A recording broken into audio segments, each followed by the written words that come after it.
Hi, I am Dr. Franklin Sewidem-Wisi, a global public health and development professional from Cameroon.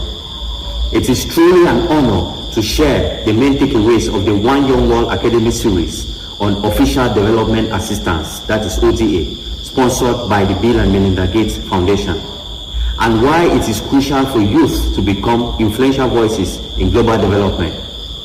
Through this series, I must say I was deeply inspired by the profound insights shared about ODA, and my three key highlights are: 1. Rebranding and reframing ODA. It is crucial to rebrand and reframe ODA as vital in international development. And to truly maximize its potential, ODA must be reimagined as a respectful partnership, one that values the voices and leadership of recipient nations, ensuring that programs meet local needs of recipient countries. This also means involving voices from the Global South to co-create impactful development policies and promote sustainable progress. 2. Understanding ODA as the backbone of global development funding. ODA, worth over $200 billion annually, is a lifeline in global health, education, climate resilience, etc. It remains one of the most reliable funding mechanisms for achieving the sustainable development goals, especially in the Global South. 3. Navigating today's global landscape. The discussions underscore the growing disparities between the global North and South, worsened by ODA funding cuts. We explored how youth can advocate for increased commitments to ODA while addressing emerging global challenges like geopolitical tensions and domestic agenda shifts. In answering the question why youth voices matter, now I will say more than ever, young leaders are uniquely positioned to be powerful advocates for change. Why?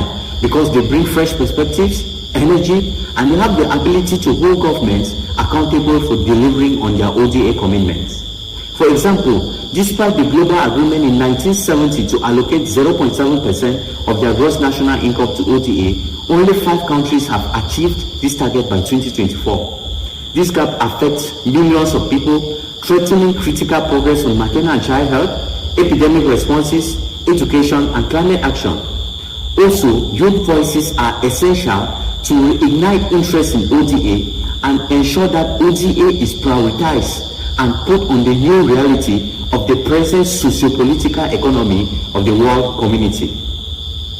We need to change the negative narrative of ODA in Africa, because ODA is not a new colonial tactic, but a critical tool for advancing global development and sustaining progress worldwide.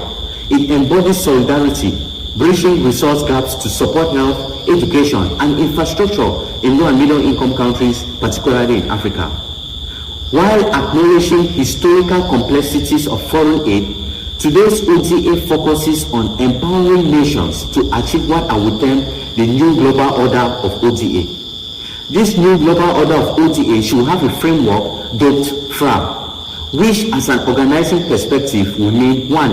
F equal to fostering resilience, 2. R equal to reducing inequalities, and 3. A equal to addressing global challenges.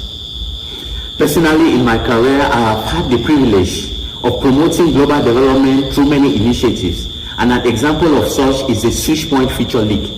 Through this advocacy partnership with IntraHealth International, One Campaign, and the Global Fund, I've championed approaches to increase both ODA demand and domestic health financing.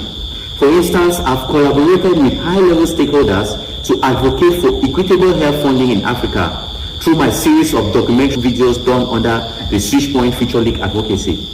I've worked on campaigns that highlight the transformative power of ODA in addressing global health security challenges such as HIV and AIDS and pandemic response.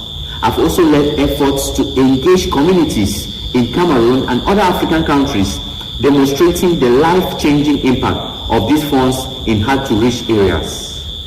As call to action, young leaders, we are the change makers, and the time to act is now. We need to work together to promote ODA as a symbol of global cooperation, driving equitable development for all. Finally, I firmly think that when implemented transparently and inclusively, ODA becomes a catalyst for sustainable growth and not dependency. Thank you.